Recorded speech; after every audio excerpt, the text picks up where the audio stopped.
Hey guys, how are you doing today? I hope you are doing really well and preparing for your IELTS exam. आज का video आपके लिए बहुत helpful होने वाला है because I'm going to discuss a very important strategy with you about how to handle fill in the blanks in the IELTS exam. IELTS के reading passages में आपको पता है fill in the blanks एक बहुत ही कॉमन टाइप ऑफ क्वेश्चन रहता है और बहुत सारे स्टूडेंट्स इसको हैंडल करने में फेल हो जाते हैं। ये वीडियो आज टिल द एंड देखिए क्योंकि अगर आप हैं 4, 5 या 6 बैंड वाले स्टूडेंट और आप चाहते हैं कि आपके ब्लैंक्स हमेशा ठीक जाएं तो ये वीडियोस में शेयर की गई स्ट्रेटजी आपको बहुत हेल्प करने वाली है बिकॉज इसमें मैं आपको ये नहीं सिखाऊंगा कि आपको इम्प्रूव कैसे करना है। मैं आपको ये बताऊंगा कि कॉमन लैंग्वेज के जो वर्ड्स होते हैं the most common 1000 words of English is M R of from behind but जो सबको पता होते हैं इन वर्ड्स की हेल्प के साथ and at the same time understanding the part of speech of a word कि वो वर्ड एडजेक्टिव है या एडवर्ब, नाउन है या वर्ब, ये चीज़ आपको बहुत हेल्प करने वाली है। अगर ये इन चीज़ों का आपको नहीं पता है, ये मेरा एक लिंक है वीडियो का जिसमें मैंने आपको ये आइडेंटिफाई करने सिखाए हैं कि कैसे आप इन वर्ड्स को आइडेंटिफाई कर सकते हो और ये टेक्निक समझने के बाद आप ब्लैंक्स को काफ़ी इजीली हैंडल कर पाओगे। आज के इस वीडियो के लिए मैंने एक टॉपिक लिया है IELTS टेस्ट प्लस 2 बुक से, जो कि काफ़ी मुश्किल बुक मानी जाती है क्योंकि इसकी रीडिंग कभी भी इजी नहीं होती। बट अगर आपका इसमें स्कोर अच्छा आता है दैट मीन्स एक्चुअल एग्जाम में आपका स्कोर रीडिंग में काफ़ी इंप्रेसिव आने वाला है। इसका एक पैसेज है जिसकी हेडिंग तो नहीं है लेकिन it is associated with film industry about film production. मेरे पास क्वेश्चंस हैं 19 to 25 जो आपको थोड़ी देर में नजर आएंगे। इसमें हमें ब्लैंक्स फिल करने होंगे। हमारे पास कंडीशन है कि हमें सिर्फ वही वर्ड यूज करने हैं जो हमें नीचे बॉक्स में दिए गए हैं। ये काफ़ी डिफ़िकल्ट टाइप रहती है क्योंकि ये सिनोनिम्स का इस्तेमाल हुआ होता है। बिल्कुल सेम वर्ड्स आपको उधर नज़र नहीं आएंगे, तो आपको बहुत ही ध्यान देना होता है कि आप एक अप्रोप्रिएट वर्ड चूज़ करें जो इधर दिए गए वर्ड के साथ मैच करे जो आप उधर ढूंढेंगे। तो आइए क्विकली देखते हैं आज के दिए गए जो वर्ड्स हैं, जो कि 11 वर्ड्स हैं। And if you see the words are emotional. Emotional क्या हो सकता है? Emotional person, that means it's an adjective. Next is negative. Negative ideas, negative thoughts. Expensive, expensive car. Silent, silent movie. Social, social person. Outstanding, outstanding performance. Little, little money. Powerful, powerful motor. Realistic, realistic situation or realistic idea. Stylistic, stylistic analysis, and finally economic condition. All words are adjective. All the words are adjective.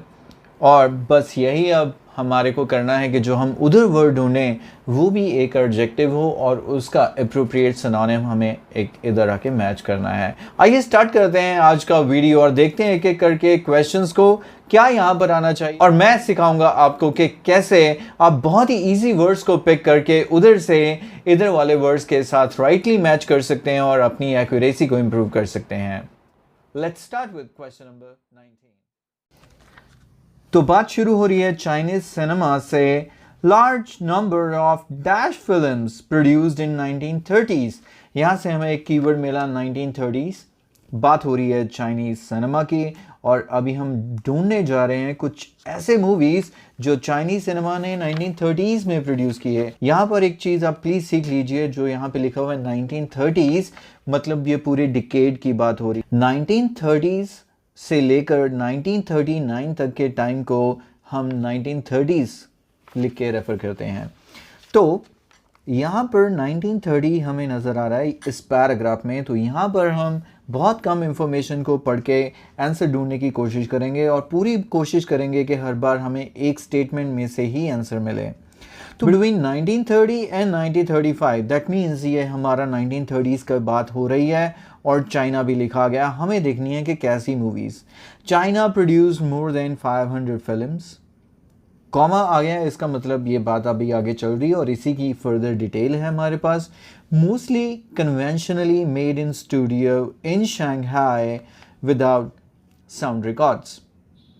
तो as I said मैं बहुत English simple words के साथ चलूँगा। मैं conventionally का मतलब ढूंढने की कोशिश नहीं करूँगा मैं देख रहा हूँ 500 फिल्म्स, मोस्टली मतलब ज़्यादातर मेड इन स्टूडियो में बनती थी विदाउट, लेकिन उनमें क्या नहीं होता था, साउंड ट्रैक्स। मैं ट्रैक्स भी निकाल दूं तो साउंड ही रह गया, लेकिन उसमें साउंड नहीं होती थी। तो यहाँ पर भी वो मोस्टली के साथ जुड़ रहा है हमारा लार्ज नंबर, मतलब ज़्यादातर मूवीज़ कैसी होती थी। अब मुझे ऐसा एक एडजेक्टिव ढूंढना है जो मेरा फिल्म्स के साथ मैच हो जाए, एक कॉलोकेशन बन जाए, और best answer is D, that is silent films. Moving on, some early films still generally regarded as।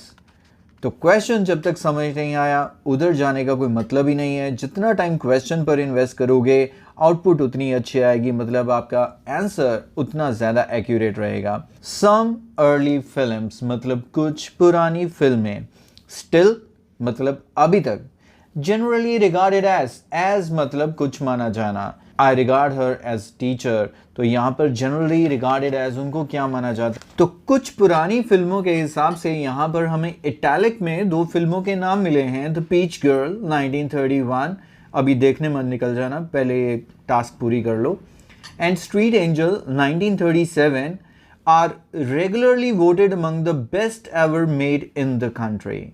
तो यहाँ से अगर हम देखें तो हमें क्या समझ आया कि ये दो मूवीज़ हैं आर रेगुलरली वोटेड, वहाँ पे लिखा था रिगार्डेड एज क्या है, best ever made in the country, मतलब कंट्री की बनाई गई बेहतरीन फिल्मों में से।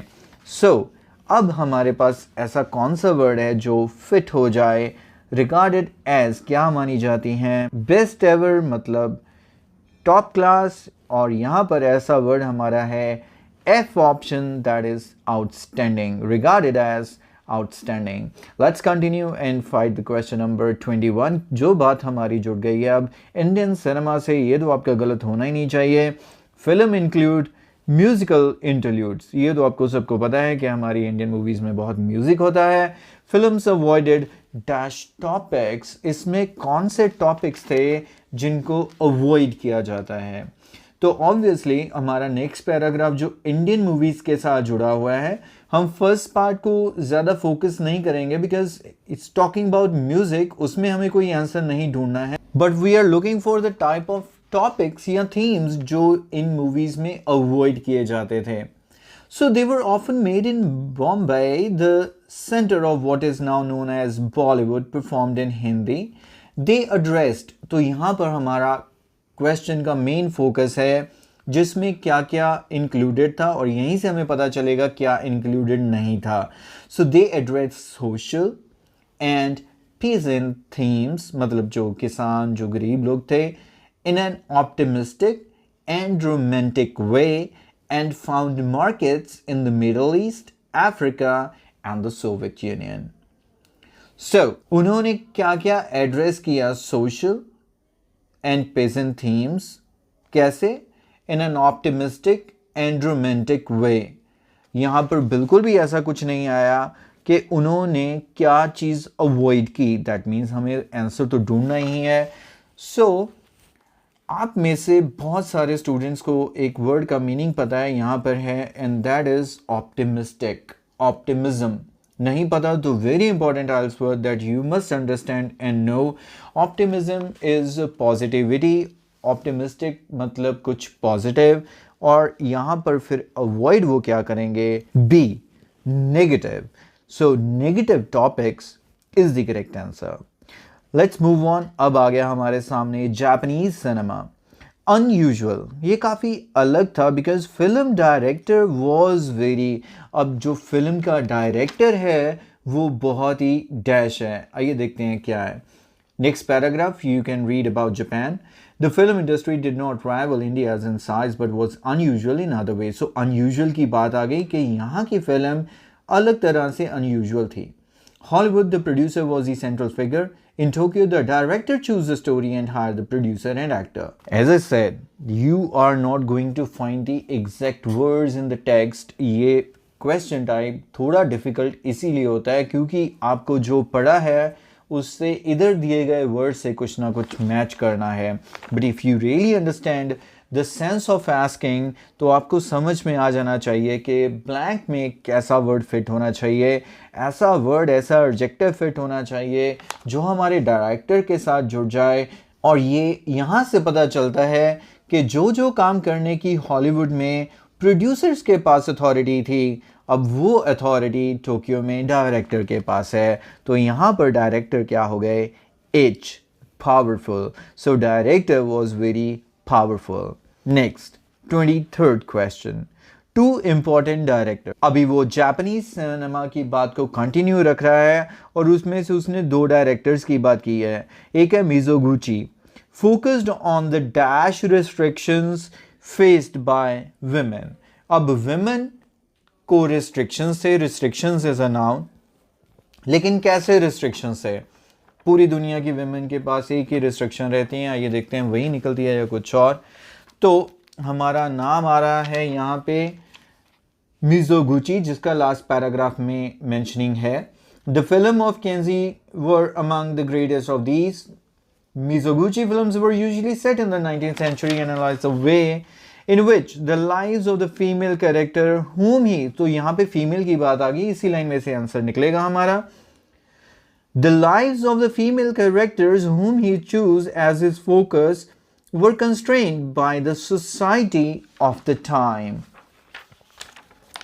अगर आप में से किसी को भी मीनिंग कंस्ट्रेंट का पता है, दैट इज गुड। कंस्ट्रेंट का मतलब रिस्ट्रिक्शंस होता है, कंस्ट्रेंट्स, और कंस्ट्रेंट मतलब बांध के रखना बाय द, कौन कंस्ट्रेंट करता था? सोसाइटी। एज यूजुअल हमेशा सोसाइटी के पॉइंट ऑफ व्यू से रिस्ट्रिक्शन रहती हैं विमेन को, और हमारे पास ऐसा वर्ड है and that is social. So E is the correct answer. So focus on the social restrictions. Moving on, 24th, camera movement related to dash content of film. अब camera की movement है movies में इसकी, Mizoguchi की, लेकिन वो specific to dash content of film, मतलब कोई खास टाइप ऑफ कंटेंट है, वो हमें देखना है कि कौन सा कंटेंट है। इसी पैराग्राफ में ही ये आंसर मिलना चाहिए क्योंकि नेक्स्ट पैराग्राफ में ओजू की बात हो रही है। And beyond, he evolved a seamless way of moving his camera in and around a scene, advancing towards significant details but often retreating at moments of confrontation or strong feeling. तो यहाँ पे बहुत सारे स्ट्रॉन्ग कीवर्ड्स आ गए, लेकिन आपको ऐसा कौन सा वर्ड लग रहा है जिसका आपको मीनिंग पता है? Camera move in and around, advance करना मतलब आगे बढ़ना, डिटेल्स, रिट्रीटिंग मैं छोड़ रहा हूँ, मुझे नहीं पता, कॉन्फ्रंटेशन मेरे को नहीं पता, सीनियस वे ऑफ मूविंग भी मेरे को नहीं पता, एट द एंड आपको नज़र आ रहा है स्ट्रॉन्ग फीलिंग। और फीलिंग्स तो आप सबके अंदर हैं, और फीलिंग ही हमारा वर्ड है जो हमारे आंसर के साथ मैच करेगा, and answer is A, emotional. So once again content हमारा हो गया noun and emotional is the adjective to emotional content of film. तो लास्ट हमारा रह गया ओजू, इसके साथ डैश कैमरा मूवमेंट, कि इसके कैमरा के मूवमेंट वो कैसे थे। Even more important of film industry, however, is the work of great Ozu, where Hollywood crank up drama. Ozu avoided it. मतलब यहाँ पर जो बॉलीवुड में ड्रामा था इसने अवॉइड किया। His camera seldom moved. I hope you all understand seldom. Seldom का मतलब होता है कोई काम बहुत कम करना. It's a frequency word. Do you often watch movies in cinema? I seldom go to cinema. So seldom मतलब कोई काम बहुत कम करना। और क्योंकि हमारा क्वेश्चन मूवमेंट के साथ जुड़ा हुआ है और यहाँ पर भी वर्ड मूव्ड है, कैमरा की बात हो रही है, तो यहाँ पे कह रहा है हिज कैमरा सेल्डम मूव। तो the best answer is G, little. So little camera movement is the correct answer, and that's pretty much it. तो गाइज, इससे पहले कि आप इस वीडियो को डिसकंटिन्यू कर दें, फटाफट से ये एक स्टेटमेंट मैं आपके लिए अंडरलाइन कर रहा हूँ। Even more important for film history, however, is the work of great Ozu. ये आप नोटिस कीजिए, however का usage in between the sentence हुआ है, इसको आप प्रैक्टिस कीजिए क्योंकि रीडिंग आपको राइटिंग इंप्रूव करने में बहुत हेल्प करती है। अगर आप भी however का use in between the sentence करेंगे rather than at the beginning of the sentence, you will definitely get higher bands. So band 7 अगर आप अचीव करना चाहते हैं तो आप इसको डेफिनेटली कंसिडर कर सकते हैं.